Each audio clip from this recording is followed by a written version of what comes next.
Merci d'avoir cliqué sur la vidéo. Si mon travail te plaît, n'hésite pas à liker, partager et à t'abonner, bien sûr. Et pour le reste, j'espère que la vidéo te plaira. A plus. Bonjour à toutes et à tous, c'est Stelly68, j'espère que vous allez bien les amis. Aujourd'hui, nous allons parler cinéma. Critique d'un film grandiose que j'ai vraiment adoré de bout en bout. Et qui n'est pas Wolverine contre Deadpool, ou Deadpool et le Wolverine, si vous voyez ce que je veux dire. Parce que je pense que certains se sont dit, mais tiens, il n'a pas fait la critique de ce film. Parce qu'en général, il m'arrive de faire des critiques de films. Et je vais être honnête, je l'ai vu, Deadpool et Wolverine. Je vois pas l'intérêt d'en faire une critique parce que c'est une merde.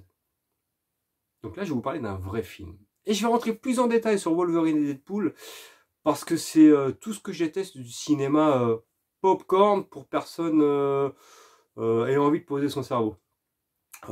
Tu sors de ce film-là, en fait, tu te dis, j'ai perdu mon temps, tout simplement. C'est parti, maintenant pour la critique d'un vrai film, Le Comte de Monte-Cristo, qui m'a mis sur le cul. C'est parti.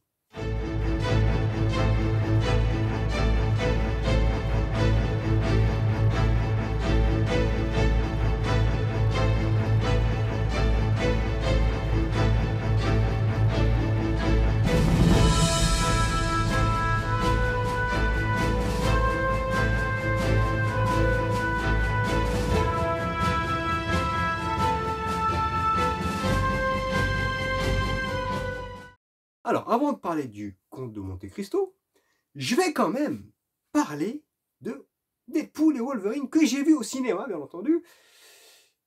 Et j'ai du mal avec Deadpool. Il y en a plein qui disent ouais, c'est génial, c'est top. Franchement, je rigole pas. Je trouve que l'humour, il est trop pipi caca. Et pas drôle pour dessous. En fait, c'est des blagues systématiques. Alors, c'est bien quand il y a des blagues comme ça en dessous de la ceinture. Je suis le premier à déconner, à parler de ça. J'adore ça. Je suis extrêmement porté sur ça.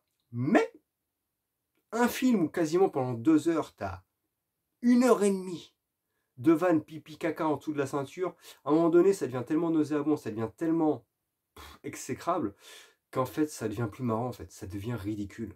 Et j'ai du mal avec la trilogie Deadpool. J'avais trouvé le premier sympa, bien, franchement bien. Le 2, dégueulasse.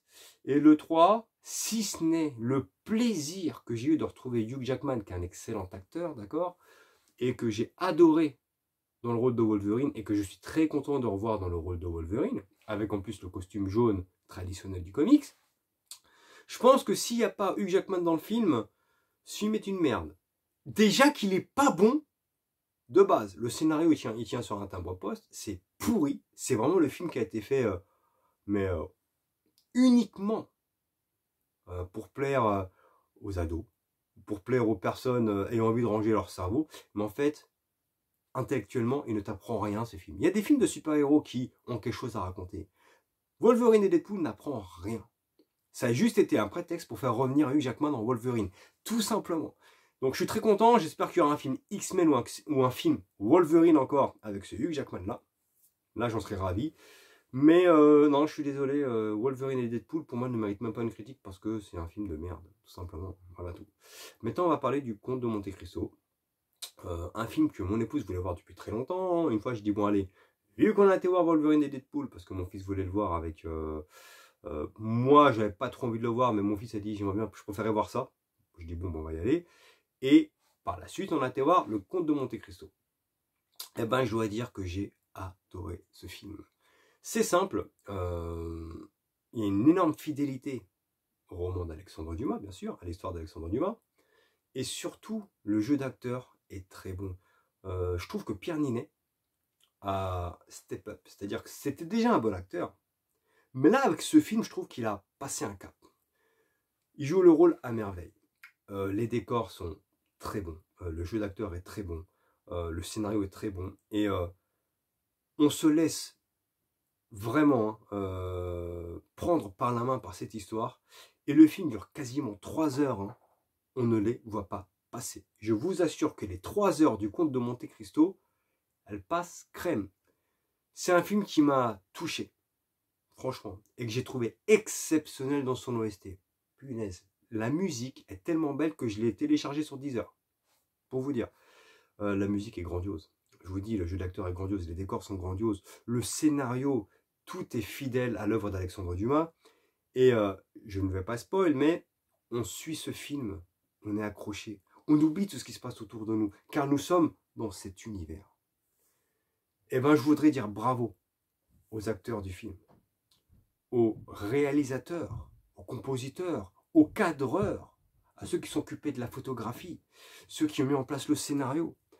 Il n'y a rien acheté là-dedans. Franchement, j'ai été le voir plus pour faire plaisir à ma femme à la base. Non, je savais qu'elle allait me plaire parce que j'aime beaucoup ce genre de film. Mais de là à vous faire une vidéo où je dis punaise, j'ai pris une claque, je ne pensais pas du tout. J'ai trouvé grandiose, tout simplement.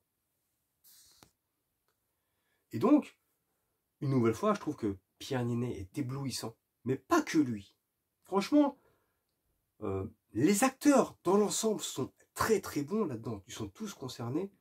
Je me suis régalé de bout en bout. Donc je vous conseille de le voir. C'est un véritable film d'auteur. C'est un véritable film qui a quelque chose à raconter. Et là, quand tu payes ta place de cinéma pour le voir, tu te dis qu'en fait, tu as été voir un vrai film. C'est pas comme Wolverine, Deadpool, qui vont te mitrailler des effets spéciaux à droite à gauche, c'est des films à l'américaine maintenant, mais qui au final, scénaristiquement, ils ont oublié de faire un scénario. Juste le prétexte de faire revenir Wolverine, mais au final, le film était mais d'une nullité incroyable. Mais ce Comte de Monte Cristo, par contre, c'est tout le contraire. Un film que je pense même me prendre en Blu-ray quand il sortira, parce que j'ai trouvé qu'il était vraiment très très bon. Voilà tous les amis, j'espère que ça vous a plu. Likez, partagez, abonnez-vous. Ciao.